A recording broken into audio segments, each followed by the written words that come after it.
Everybody, I'm Rick Beato. I came across this video from a British talk show a couple weeks ago with a guy named Richard Osman, and he was talking about there are no bands on the charts anymore. And he was specifically talking about the British charts, but let's explore this a little bit. Let me play you the video.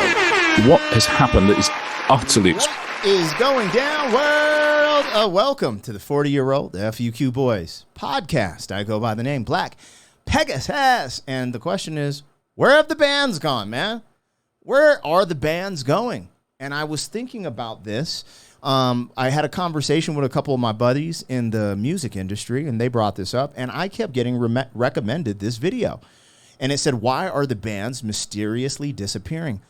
And the fact that on my musical journey, I've started discovering a bunch of bands, for not discovering it like, I've been introduced to all these legendary bands from doing reactions. And that's the wave right now on my channel. And I'm just like, okay, let's learn a little bit more. And this made me have some questions. And so just the question, why are bands mysteriously disappearing? I have an answer for that.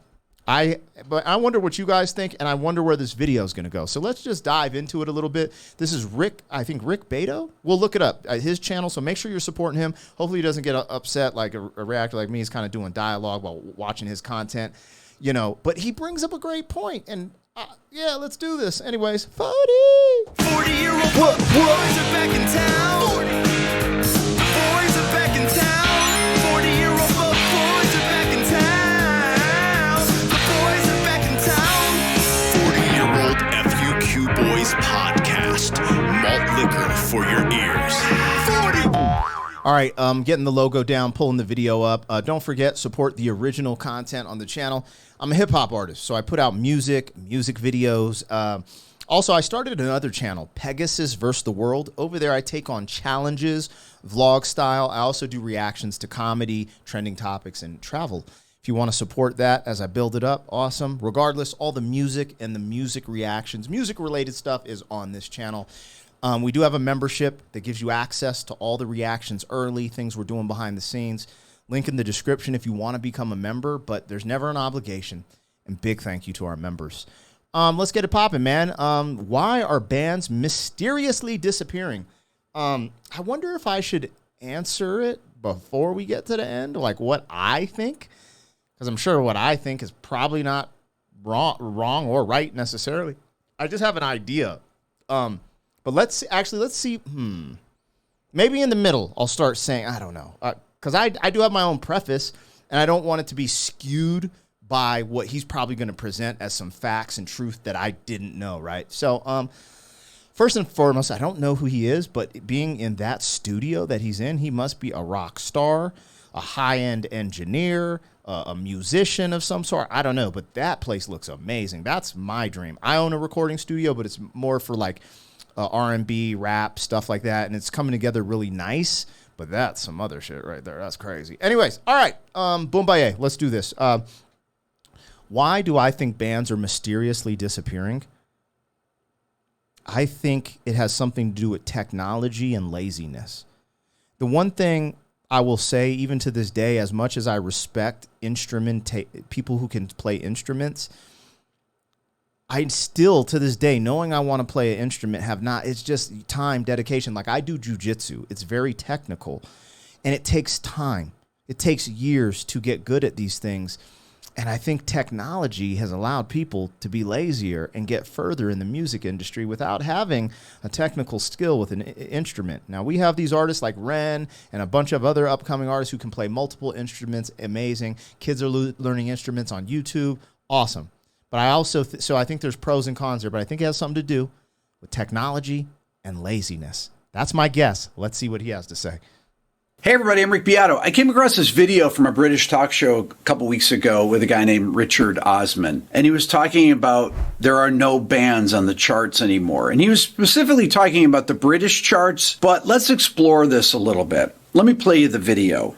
What has happened that is utterly extraordinary in the charts is the complete disappearance of bands, the complete disappearance of crazy. bands. And so soloists and duos and, collaborations of soloists, Dave and Central C, all this sort of thing, are so dominant. I'll tell you how dominant they are. We've had half a decade, okay, roughly so far, the first half of the 2020s.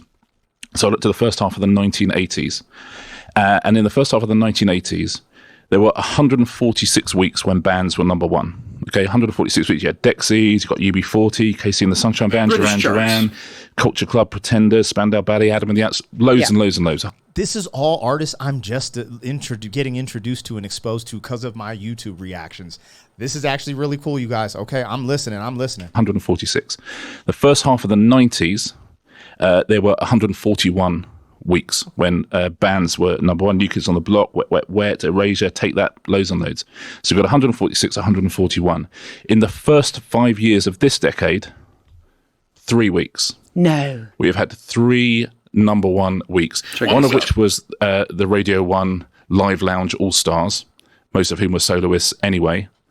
One of which was the Beatles, when they had the lovely comeback single, and one of which was Little Mix. And that's the only kind of official band who've had a single week at number one in this entire decade. Oh my God. Now, Richard Osman's talking about bands that are at the top of the British charts from the 80s through the 2000s. But historically, starting in the 50s, bands dominated through all genres of music, but especially rock music. Bands like the Beatles, the Rolling Stones, the Beach Boys, the Who, the Doors, Cream, Led Zeppelin. I've never heard of Cream.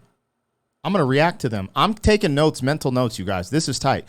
I'm going to react to Cream. I'm going to do a first-time reaction to Cream because of this video. Zeppelin, Jimi Hendrix Experience, Pink Floyd, the Allman Brothers Band. I've heard the name the Allman Brothers. I thought it was like Almond Joy. That's crazy. I got to do a first-time reaction to them. I'm not familiar.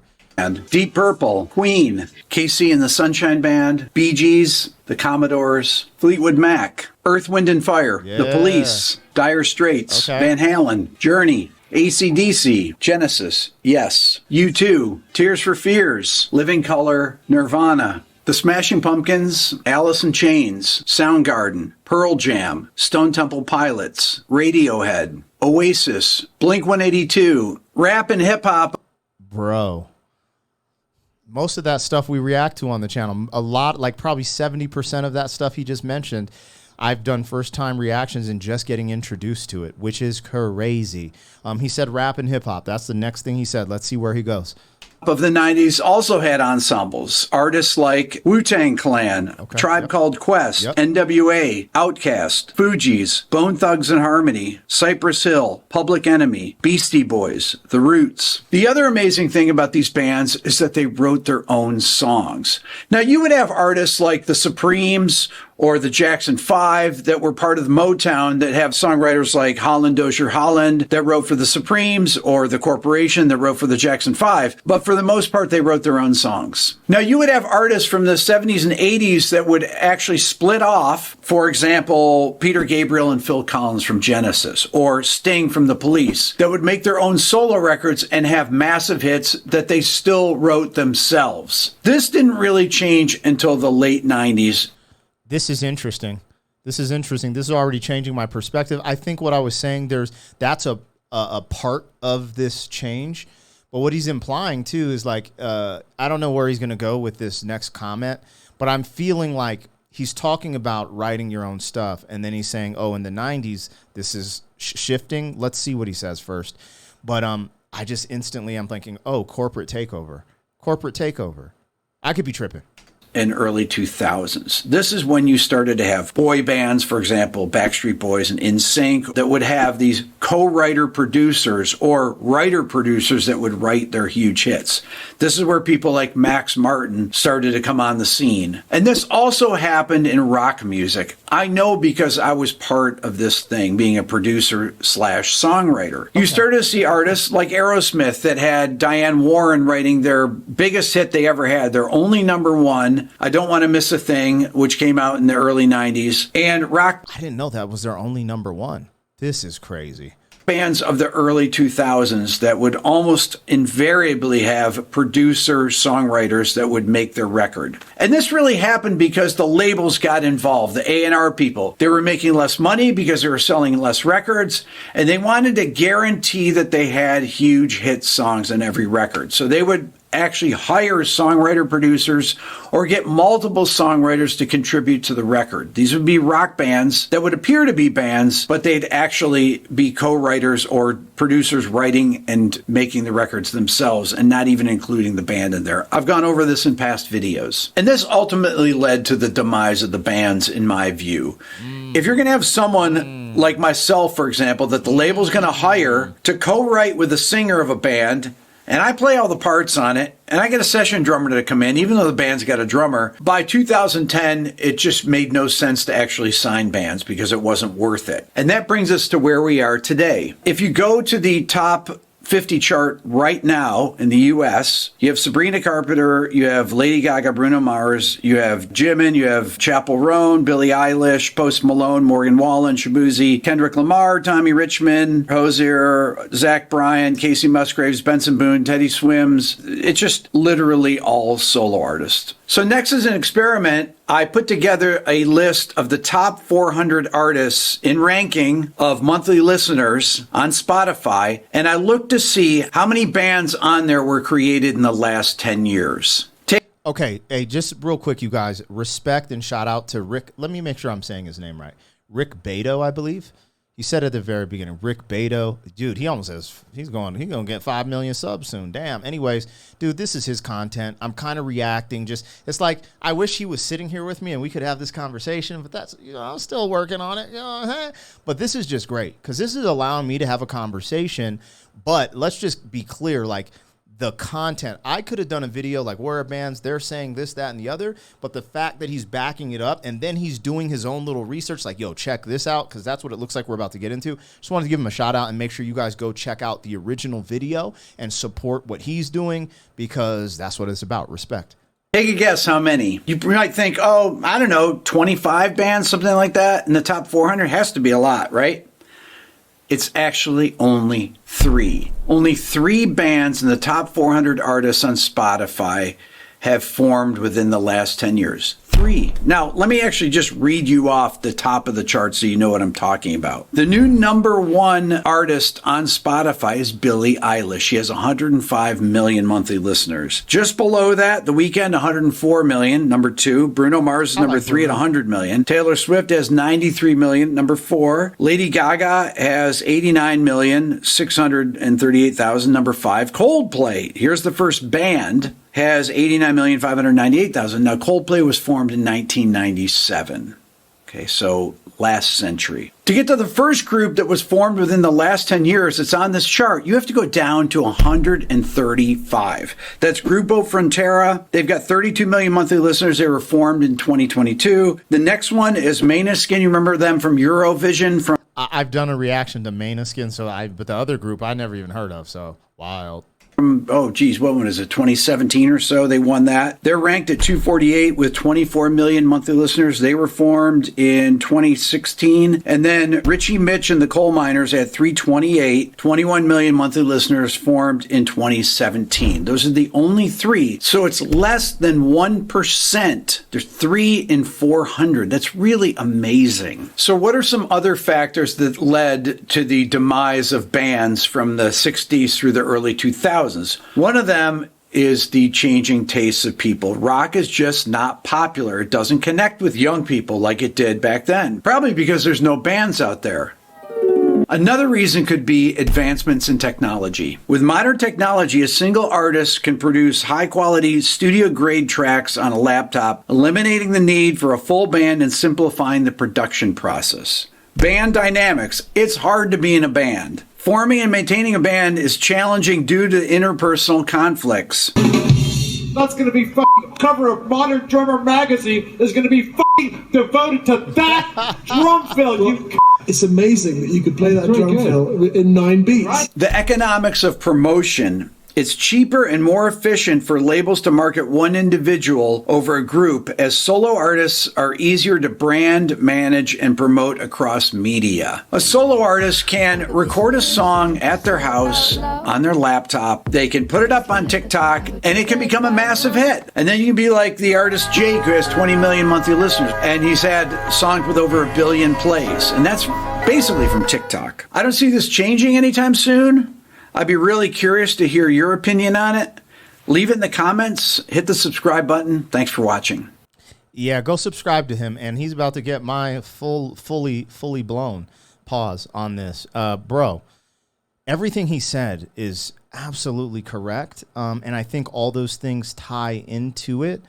But essentially, if we just dumb this down into its smallest form, it's the McDonald's effect.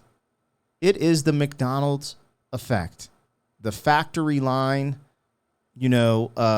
of creating this way to get hamburgers out at the cheapest, the fastest, to make all this money. That's what they're talking about. They're talking about the McDonald's effect, but in music, because that's what technology has done. He just said it at the end. And then I honestly think people are lazier because of technology. Technology just makes your life comfortable, and people are satisfied. They forget that comfort or discomfort is where you really thrive and grow, right? And so it's like, oh, I'll have someone just bring my food to my door, and I'm just going to chill and get on this camera and talk to people on YouTube and blah, blah, blah. And it's not easy to go to the gym and work out, to go practice a martial art, to go get better at your instrument, to go try to wrangle up your homies and have this band. And he's right, man, because I'm a solo artist, and I would have a tour. I'd have a DJ and sometimes a hype man, but then I dumbed it down because it's just like, bruh, like scheduling, this, that. So it's just me and my DJ touring, and you still got to pay the DJ, this, that, and the other. But I don't understand how bands even make it, because bands, you got to think. I throw concerts for a living, you guys, so I see the guarantees rappers get. And sometimes bands get the same guarantee, but they got to split it between their label, their bandmates. I'm like, how the fuck do y'all make this work? It don't even make sense. So what is also happening in the unseen is we're incentivizing. So what I've noticed in society, when you incentivize certain type of behaviors, it just grows. The issues grow, and that could be in politics with policy, or it could be with what we're seeing right here. There's this incentive. Like these huge rewards with these solo artists and and things happen. But I do think there's what I said from the jump. I'm sticking with that: technology and laziness, and everything he said above. You guys, let me know what we missed. I'm really curious on hearing about it, and that was a good little change of pace. Normally, I'm doing the music reactions, bobbing my head like, yeah, but I like to learn and know about certain things that are going on as well in the industry in general. And hey, hopefully there's a comeback of the bands, because I think he's on to something. He said it was brief, but it was the most important part of this. He said, why isn't rock popular with the youth? Because there's no longer any bands. Catch you on the next one. 40. Thank you for being some man. 40 years down the road, back again. FUQ boy.